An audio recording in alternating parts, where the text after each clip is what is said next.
जो भी था बस इतना ही कहेंगे, जहाँ भी रहो दोस्त खुशहाल रहना, सलामत रहना, अच्छे से रहना।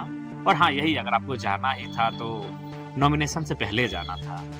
मतलब मतलब वो पार्टी के लिए डैमेज कर दिया। हाँ, बिल्कुल उनको नहीं बुरा कहेंगे, मेहनत किए हैं। इतना जयराम मातो छोटी सी आयु में बहुत कुछ सहा है, आगे भी सह लेगा। अपने अपने नम आँखों को छुपाकर वो मुस्कुरा के बात कर लेगा, लेकिन रिजवान क्रांतिकारी को बद्दुआ नहीं देगा। लोग कहते हैं जयराम मातो रिजवान को दगा के लिए याद नहीं करेगा। मैं रिजवान भाई को संघर्ष के लिए याद करूँगा। बाकी वो जहाँ रहें, खुशहाल रहें। बस एक टीस रह गई, एक मलाल रह गया कि जाना ही था, हाथ छोड़ना ही था तो नॉमिनेशन से पहले छोड़ देंगे। मैं किस पे विश्वास करूँ?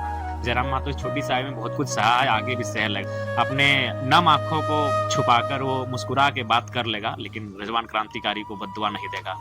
दो क्रांतिकारी, एक रिजवान और दूसरा जयराम, कहने वाले साथ में डायलॉग मारने वाले दोस्त आपको दगा देके चले गए, और ऐसे समय में दगा देके चले गए जहाँ से जयराम अकेले आंसू भी रोएगा तो उसका दिल नहीं भर सकता। नहीं, आपने सही कहा। बगोदर सीट को मैंने उनको प्रेफर किया था, इसलिए चूंकि वो उन्होंने 1 साल तैयारी किया था बगोदर से। जब वो जेकेएमएम बनाए थे उस समय वो बगोदर से ही तैयारी कर रहे थे। फिर अचानक पता नहीं उनको कहाँ से ये आइडिया आया, या फिर किन लोगों ने उनको हिंट किया कि वो कांडे चुनाव लड़ेंगे, हॉट सीट लड़ेंगे जहाँ मुख्यमंत्री की अर्धांगिनी हो, राज्य लेवल पे। उनका ख्वाहिश था हाँ, उन्होंने ही मुझे कहा था। मैं कांडे के लिए कैसे सोच सकता हूँ? कि इसका मुस्लिम में पकड़ नहीं था, महतो लोग ही, जयराम महतो जैसे लोग और कुर्मी समुदाय के लोग ही इनको बड़ा नेता बना दिया। ये सत्य है, सत्य से नकार नहीं सकते हैं। ये अगर जाना ही था तो नॉमिनेशन से पहले चले जाते। ये तो वही कहानी हुई ना अनिल भाई, कि आपने शादी का कार्ड छपवा दिया है और निकल गए।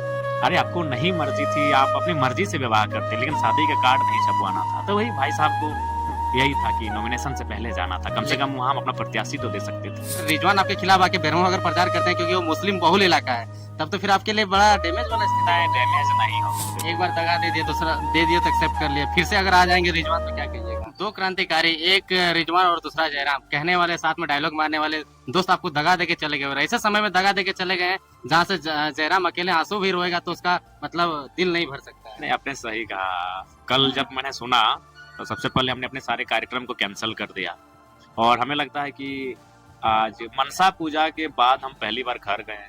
अपने सारे साथियों को जो फोर व्हीलर में गए थे, फोर व्हीलर को हम आधे रास्ते से घुमा दिए। हम घर से बाइक मंगाए बुलेट। हम बोले नहीं, आज किसी के साथ हम नहीं जाएंगे, आप लोग अपना घर चले जाइए। और सही बात है, हम बुलेट मंगाए, बुलेट में बैठ के घर गए, कमरे को बंद किए और आंखें गिली थी। इसलिए गिली थी कि सवाल यही है कि आज मैंने अपने शरीर को गला दिया। मैं किस पे विश्वास करूं?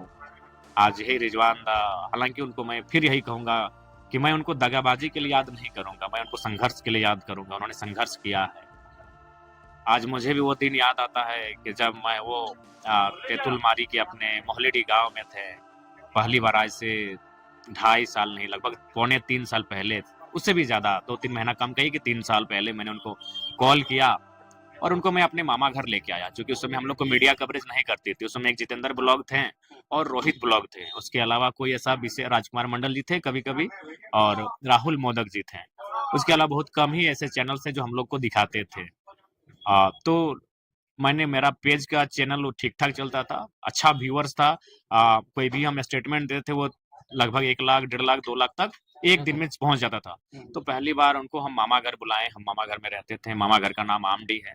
रिजवान भाई को खाटी पे बैठाएं, और उसका हम शीर्षक भी दिए थे कि खाटी में बैठकर खाटी मुसलमान को सुनिए 1932 के खतियान पे। वो मेरा पेज था, वो चैनल भी नहीं था। नहीं, उससे पहले तक रिजवान जी को किसी चैनल ने भी कवरेज नहीं किया था। मैंने खुद उनको अपने पेज पे लाए कि रिजवान भाई आप बोलिए। तो फिर उन्होंने बोले, और वो वीडियो हमको लगता है एट ए टाइम 80,000 व्यूवर्स ने देखा, और समय आते थे शायद लाखों पार हो गया था। तो मैंने उनको स्वयं निमंत्रण दिया था कि इस आंदोलन में आप मेरे साथ चलिए। वो चले, बहुत अच्छा चले। बीच में फिर वो अपना JKMM कुछ बनाए। हाँ, उसके बाद उन्होंने अपने समुदाय को गोलबंद किया और फिर वो हमारे साथ आए। बकायदा हम ही उनको लेकर आए। तो उस समय भी तो कटे हुए नजर आ रहे थे जब जेकेएमएम बनाए, उस समय भी आपने मर्ज कर दिया। हाँ, वो उस समय भी। उसके बाद हमने उनको लाया और यही कहा कि लोकसभा के चुनाव में आप हमारे लिए मेहनत कीजिए, विधानसभा का चुनाव आप तो लड़ेंगे ही लड़ेंगे। और बकायदा विधानसभा का चुनाव उन्होंने, बगोदर सीट को मैंने उनको प्रीफर किया था, इसलिए चूंकि वो उन्होंने 1 साल तैयारी किया था बगोदर से। जब वो JKMM बनाए थे उस समय वो बगोदर से ही तैयारी कर रहे थे।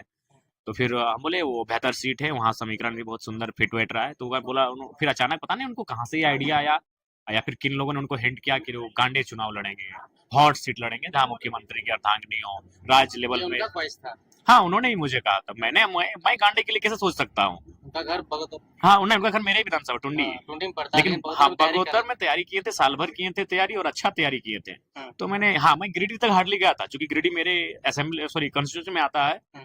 तो मैंने गिरिडीह लोकसभा में गिरिडीह विधानसभा उनको कहा था, क्योंकि वहाँ उनके समुदाय की आबादी भी 60,000 से ज्यादा है, हमारे समुदाय भी कुछ ठीक ठाक है रिटर्न में।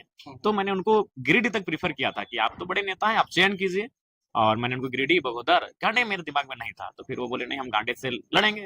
तो फिर डिस्कस हुआ, तो हाँ एक मजाक मजाक में ये हुआ कि आप तो कुछ लोगों ने कहा कि आप तुम तोर से बड़ो चुनाव भर तो नेता रहो, कहले कैसे ना तुम्हारे लड़ रहे मंत्री जी से, हम मुख्यमंत्री का धांगनी से। तो हम बोले ठीक है आप लड़िए। तो फिर वो वहां गए, उसके बाद जो भी था बस इतना ही कहेंगे, जहां भी रहो दोस्त खुशहाल रहना, सलामत रहना, अच्छे से रहना।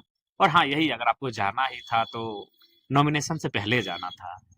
मतलब वो पार्टी के लिए डैमेज कर दिया। हाँ बिल्कुल, उनको नहीं बुरा कहेंगे, मेहनत किए हैं इतना। जयराम महतो इस छोटी सी आयु में बहुत कुछ सहा है, आगे भी सह लेगा। अपने अपने नम आंखों को छुपाकर वो मुस्कुरा के बात कर लेगा, लेकिन रिजवान क्रांतिकारी को बद्दुआ नहीं देगा। लोग कहते हैं कि इसका मुस्लिम में पकड़ नहीं था, महतो लोग ही, जयराम महतो जैसे लोग और कुर्मी समुदाय के लोग ही इनको बड़ा नेता बना दिया है। ये सत्य है, ये भी सच्चाई है, इसमें आप नकार नहीं सकते हैं। क्योंकि आज उनको जो भी उनके व्यूअर्स भी हैं वो मैक्सिमम जो है हमारे समुदाय से ही हैं। उन्होंने जिन मंचों पे संबोधन किया है वो हमारे समुदाय की भीड़ थी, ये सत्य है, सत्य से नकार नहीं सकते हैं। लेकिन अंततः यही कहेंगे, अगर जाना ही था तो नॉमिनेशन से पहले चले जाते। ये तो वही कहानी हुई ना अनिल भाई, कि आपने शादी का कार्ड छपवा दिया है और निकल गए। अरे आपको नहीं मर्जी थी, आप अपनी मर्जी से विवाह करते, लेकिन शादी का कार्ड नहीं छपवाना था। तो वही भाई साहब को यही था कि नॉमिनेशन से पहले जाना था, कम से कम वहां हम अपना प्रत्याशी तो दे सकते थे। सही बात है, लेकिन कहीं ना कहीं आपके लिए भी वो जेल गया जिस दिन लोकसभा का आपका नॉमिनेशन था, उनको उठा करके आदर, इसीलिए मैंने कहा कि मैं उनको दगा के लिए याद नहीं करूंगा, मैं रिजवान जी को संघर्ष के लिए याद करूंगा। हालांकि मेरे समर्थक, उनके समुदाय के ही कुछ लोग उन्हें दगा के लिए याद कर सकते हैं, लेकिन जयराम महतो रिजवान को दगा के लिए याद नहीं करेगा। मीडिया मुझे 1000 बार अगर सवाल करेगी तो मैं 1000 बार यही कहूंगा कि मैं रिजवान भाई को संघर्ष के लिए याद करूंगा। बाकी वो जहां रहे खुशहाल रहे, बस यही एक मैंने एक टीस रह गई, एक मलाल रह गया कि जाना ही था, हाथ छोड़ना ही था तो नॉमिनेशन से पहले छोड़ देते। एक बार दगा दे दिया, दूसरा दे दिया तो एक्सेप्ट कर लिया, फिर से अगर आ जाएंगे रिजवान तो क्या कहिएगा? देखिए अब सोचा जाएगा, हम लोग बहुत भावुक इंसान है, बहुत कोमल हृदय के इंसान हैं, और कभी अगर हम लोग इतने चालसाजी नहीं है। हम लोग हमें वो एक ऐसा केंद्र अध्यक्ष हैं जो आप पूछिए, हमारा मोबाइल का पासवर्ड हमारा एक पंचायत का सदस्य को मालूम है कि हमारे केंद्र अध्यक्ष के मोबाइल का पासवर्ड क्या है। बहुत सारे सीटों पे आपके कैंडिडेट जो दिए थे उसका रिजेक्शन लिस्ट जारी हो गया है, उस पर आप लोग क्या करेंगे? वहां पे तो आप कैंडिडेट आप दे नहीं सकते हैं। हाँ, वहां पे हम लोग किसी को समर्थन दे देंगे, कि कोई समर्थन से चुनाव लड़ेंगे, उनका जो भी सिंबल होगा सिंबल को हम लोग समर्थन दे देंगे। बेरमो में क्या स्थिति है? अगर रिजवान आपके खिलाफ आके बेरमो अगर प्रचार करते हैं, क्योंकि वो मुस्लिम बहुल इलाका है, तब तो फिर आपके लिए बड़ा डैमेज वाला स्थिति है। डैमेज नहीं होगा, डैमेज नहीं होगा, वो स्वागत है। वो डुमरी आए, बेरमो आए आए, कोई दिक्कत नहीं। अगर वो मेरे खिलाफ भी बोलते हैं तो हम उनको, क्योंकि उन्होंने संघर्ष किया है हमारे लिए, बहुत मेहनत किया है, लेकिन होता है पता नहीं उनको शायद फ्यूचर जो होता है वो एक दूरदर्शिता की सोच शायद नहीं देख पाए दूर तक जयराम महतो को। वो काफी कुछ पल के लिए चले गए, और वो जहां गए, हेमंत सोरेन तो अस्थायी नेता थे। आज अगर उनको जरूरत थी तो जयराम महतो की जरूरत थी।